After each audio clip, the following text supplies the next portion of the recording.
राम सहित मध्यम भला, गलत कोड होई अंग। उत्तम कुल को त्याग के,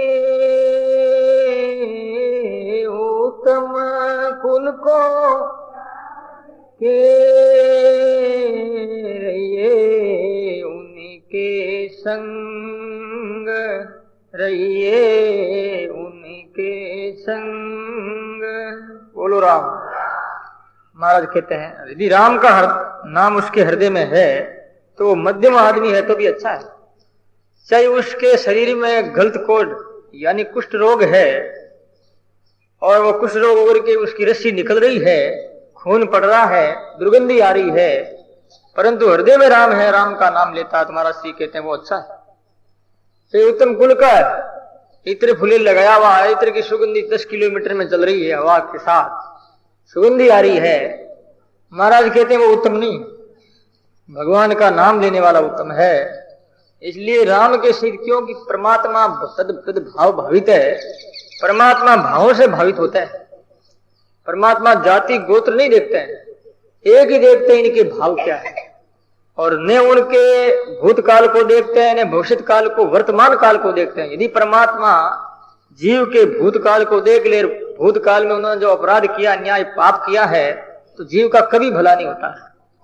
और भविष्य काल को देख ले तो आने वाली योनियों में इन्हें ये तकलीफें मिलने वाली है, इन योनियों में इन्हें जन्म होना है और कष्ट पाना है, तो भी उस जीव का भला नहीं हो सकता। इस वास्ते परमात्मा ने भूत को देखते हैं, भविष्य को देखते हैं, परमात्मा देखते हैं वर्तमान काल को। वर्तमान काल में ये कितना सुंदर स्वच्छ पवित्र भावों के द्वारा परमात्मा सोच रहे हैं कि मुझे याद करता है, उसके अनुसार ही परमात्मा तद भाव भावित है। भावना के अनुसार मूर्त होकर के उनके सामने प्रकट होकर के उनके जन्म जन्मांतरों के कल्पों के किए हुए पापों को परमात्मा माफ कर देते हैं। इस वास्ते भगवान कहते हैं अपिचेद सुदुराचारो भजति माम अनन्य भाग। पापी से पापी आदमी मेरा भजन करता तो पवित्र हो जाता है। क्षिप्रम भवति धर्मात्मा शाश्वत शांति निगच्छति कौनते प्रतिजानी विनय में भक्त प्रणश्यति। वो जो शीघ्र ही धर्मात्मा हो जाता है। एक कोई भीलों का राजा था कणप नाम करके, और कणप भीलों का राजा एक बार शिकार करने की दृष्टि से अपने अनुचरों को साथ लेकर के बहुत दूर दराज चला गया। वहां पर उन्हें प्यास लगी तो पानी के लिए इधर उधर वो ढूंढने लगा तो एक स्वर्ण नाम करके एक पहाड़ के किनारे नदी जा रही थी। उस नदी में आकर के उसने पानी पिया। पानी पी करके वापिस देखता है तो नदी के किनारे भगवान शिव का मंदिर था। भगवान शिव के मंदिर में आकर के देखता है तो भगवान शिव के मंदिर में भगवान शिव की मूर्ति के ऊपर फूल और पत्ते चढ़ाए हुए थे और आसपास में बिखरे हुए थे। उनके मन में बड़ा दुख हुआ कि बड़ी दुख की बात है, देखो इस शंकर भगवान के ऊपर किसने घास बिखेर दिया, पत्ते बिखेर दिए। ऐसे करके उसने जो उनको साफ किया है और स्वयं नदी में जाकर के अपने मुंह में कूला भर करके और थोड़ा सा वो मांस लाया है और मां शंकर भगवान शिव जी के ऊपर चढ़ाया और कुल्ले से जो है उनको स्नान कराई भगवान शिव को। ऐसे रोज करता 4-5 दिन हो गए। पुजारी 5-7 रोज हो गए। पुजारी बेचारा पूजा करके चला जाता और वापस आता तो यही दृश्य देखता। इस प्रकार की घटना देख करके पुजारी के हृदय में बड़ा दुख हुआ कि हे परमात्मा ये क्या हो रहा है। मैं रोज रोज सफाई करता हूँ, आपकी सेवा करता हूँ, ये दुष्ट कौन है जो मांस चढ़ा देता है यहाँ पर और आपकी मूर्ति को गंदा कर देता है।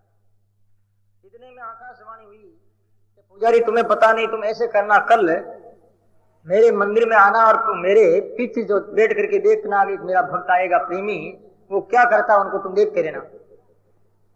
दूसरे दिन पुजारी आया। पुजारी आकर के और भगवान की बड़ी मूर्ति के पीछे बैठ गया और वो कणप आया, अपने जूते के पैर से जो है उस पत्तों को हटा करके और उसके ऊपर मांस चढ़ाया, कुला थूका। पुजारी देख रहा था। इतने में क्या होता है, भगवान शंकर के एक आंख में खून बहने लगा तो कणप ने विचार किया अरे भगवान के आंख में खून बह रहा है, और उसके मन में ऐसा आया कि किसी का कोई अंग भंग हो जाता है तो दूसरा अंग तोड़ करके उसको लगा दिया जाए तो अंग ठीक हो जाता है। ऐसा सोच करके उसके हृदय में करुणा उमड़ पड़ी भगवान के प्रति, आत्मा प्रेम था। अपने जो बाण के नोक से आंख को निकाल करके भगवान शिव जी की आंख लगा दी। लगा दे आंख में खून बंद हो गया मूर्ति के। उसके बाद में दूसरी आंख से भी खून आने लगा। दूसरी आंख में खून आने लगा तो उस कणप ने क्या किया, दूसरी आंख को भी जो है बाण की नोक से निकालने की कोशिश करने लगा। और पुजारी देख रहा है। इतने में शंकर भगवान प्रकट होकर के उनका हाथ पकड़ दिया। कह रहे कणप तू क्या करता है, मैं तेरी पूजा से संतुष्ट हो गया हूं। आप विचार करें, आप क्या मांस चढ़ाने से भगवान राजी होते हैं और अपने मुंह में कूला थूकने से परमात्मा राजी होते हैं? व्यवहार तो ठीक नहीं था लेकिन उनकी भावना ठीक थी। भावना उनका प्रेम था, क्योंकि वो खाता, वो मांस ही खाने वाला मांसाहारी जीव थे। वो मांसाहारी जीव होते हैं, उनको क्या पता क्या पवित्रता होती है और क्या सजाना चाहिए। वो तो वही पसंद करता है जो मैं खाता हूं वो चीज अच्छी है। जैसे कोई आदमी हलवा खाता तो वो हलवा ही चढ़ाएगा। कई आदमी जो ज्यादा खिचड़ा खाता तो खिचड़ा ही करता है कि मारा थाने खिचड़ो करियो मैं कोई थारे जो खिचड़ो पसंद होता नहीं करियो तुम कि मारे मन में खिचड़ो बहुत भावे मन है, इस वास्ते मैं खिचड़ो करियो। कोई कहते हैं कि महाराज हम तो खिचड़ी बनाते हैं चावल डाल करके, थोड़ा सा मूंग थोड़ा सा मोट डाल करके, खिचड़ी बहुत स्वादिष्ट होती है, आप खाइए। तो हम कहते हैं खिचड़ी तेरे को पसंद है इसलिए तुमने की है। आदमी सन को पसंद होती है, वो सोचता है अच्छी चीज है तो यही मैं महात्माओं के लिए भगवान के लिए चढ़ाऊं। तो मांस खाता था बेचारा, इसलिए भगवान शिव के उसने मांस चढ़ाया और भगवान हो गए प्रगट। इसका मतलब क्या है, भगवान क्रिया में नहीं है, भगवान भाव में है।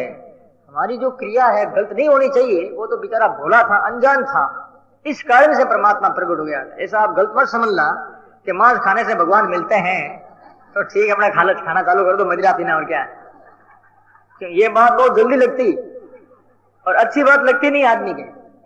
बुराई की जो बातें होती बहुत जल्दी शीघ्र ही आदमी पकड़ना केस कर लेता है, अच्छी बातों को छोड़ देता है। क्योंकि स्वार्थ ऐसा क्यों करता अक्सर। आप देखिए कि आप लोग हजारों बार अच्छी बातें सुनते हो और सुनते हो तो बातें आप नहीं पकड़ पाते और आप दोस्त को बहुत जल्दी शीघ्र पकड़ लेते हैं। ये क्या कारण है?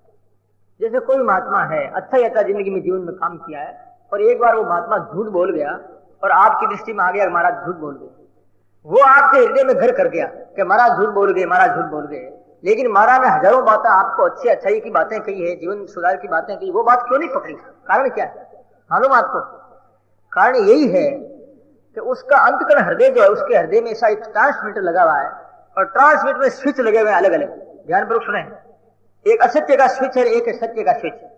असत्य का स्विच तो खोला हुआ, ओपन किया हुआ, इसलिए असत्य असत्य पकड़ा और सत्य का स्विच है बंद।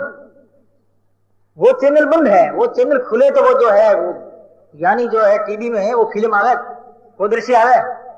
बंबई का चैनल बंद कर दिया और कहता है बंबई नहीं आ रही, दिल्ली क्यों आ रही है? अरे दिल्ली का चैनल तो दिल्ली का खुला हुआ है, बंबई कैसे आएगी भाई? तो अपना अंतकरण में चैनल किसका खुला हुआ है? झूठ का। तो झूठ ही पकड़ते हैं, सत्य को नहीं पकड़ेंगे।